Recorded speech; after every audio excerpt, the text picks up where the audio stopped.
भगवान बुद्ध नारियों के मुक्तिदाता, भारत के संविधान निर्माता, परम पूज्य बौद्ध सत्त डॉक्टर बाबा साहब अम्बेडकर के चरणों में नमन करता हूं और आपसे कुछ चंद बातें करना चाहता हूं। हमको मिटा सके ये जमाने में दम नहीं। हमको मतलब अम्बेडकरवाद और बुद्धवाद को हमको मिटा सके ये जमाने में दम नहीं। जमाना हमसे है, जमाने से हम नहीं। और काने को काना कहो तो काना जाए रूप, काने को काना कहो तो काना जाए रूप। और धीरे धीरे पूछ लो कैसे गई फूट। हम लोग किसी के ना अम्बेडकरवादी लोग ना बुद्ध को मानने वाले लोग किसी का विरोध नहीं करते, लेकिन ये भी बात सत्य है कि हम किसी से डरते नहीं। और अगर अम्बेडकरवाद डर गया, बुद्धवाद डर गया, तो ये मान लो संविधान खतरे में है। क्योंकि ये संविधान को खत्म करके मनु के संविधान को लागू करना चाहते हैं, ये राजतंत्र लागू करना चाहते हैं, ये हमारा निजीकरण करके दलितों और पिछड़ों का रिजर्वेशन खत्म कर दिया, ये हमको भी खत्म करना चाहते हैं। लेकिन आज हमारी मां बहनें ये तय कर लिया।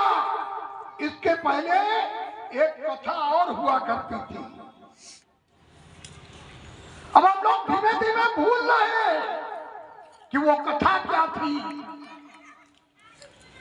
और ना मेरा उससे कोई लेना देना है। उस कथा से मेरा लेना देना भी नहीं है। हाँ, अम्बेडकरवाद से चलेंगे और बुद्धवाद तक जाएंगे, ये हमने तय किया है।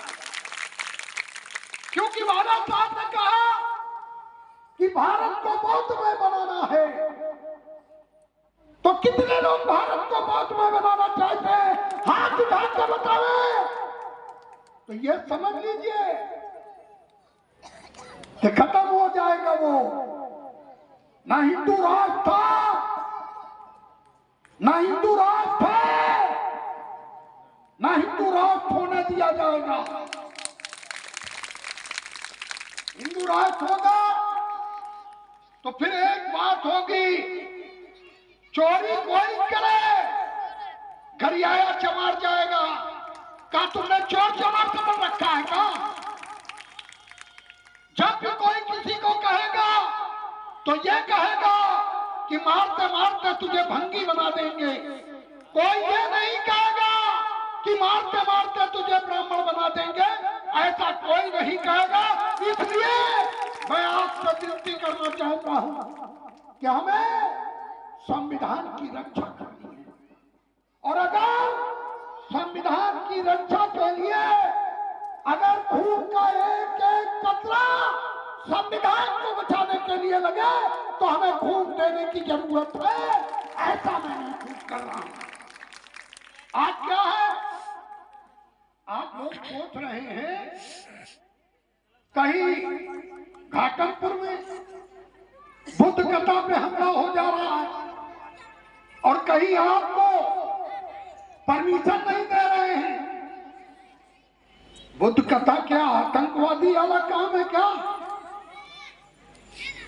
बुद्ध कथा या अम्बेडकर जयंती या समाज को जागरूक करना कोई आतंकवाद है क्या? अगर इसको आतंकवाद मानते हो तो ये बराबर करते रहेंगे। बाबा साहब नहीं होंगे तो मेरी बहनें, मेरी मां, मेरी बेटियां आज जो अच्छे कपड़े पहने हैं, अच्छे कपड़े पहनने का अधिकार नहीं था अगर बाबा साहब नहीं होते। मैं इस गांव में अंकित की वजह से मुझे इस गांव में घूमना पड़ा, तो मैंने एहसास किया कि हर घर पक्का है। ये किसी सरकार की देन नहीं है, सरकार की देन है यहां पक्का हुआ है जो, वो बाबा साहब अम्बेडकर की देन है कि हम लोग को घर पक्के बनाकर हमको रहने का अधिकार मिला। ये बाबा साहब अम्बेडकर की कृपा है। वाह रे बाबा साहब अम्बेडकर, आपने मेरे जीवन में हमारे दलितों, पिछड़ों, अल्पसंख्यकों, महिलाओं, बच्चों को जो आपने अधिकार दिया, ये बाबा साहब आपकी कृपा से है। आपकी कृपा से हम लोग शांत से जी रहे हैं और आपकी कृपा बनी रहेगी। एक बात ध्यान रखिए, हम किसी का विरोध नहीं करते, लेकिन अम्बेडकरवाद मनुवाद को जरूर खात्मा करना चाहता है, जिसमें आगे खड़ा और पीछे झाड़ू बांधी जाती है। क्यों भाई, तुम लोग आगे खड़ा और पीछे झाड़ू बांधना चाहते हो क्या? बांधना चाहते हो क्या? नहीं। कोई हम जानवर थोड़ी ना है। सुअर तालाब में पानी पी सकता था,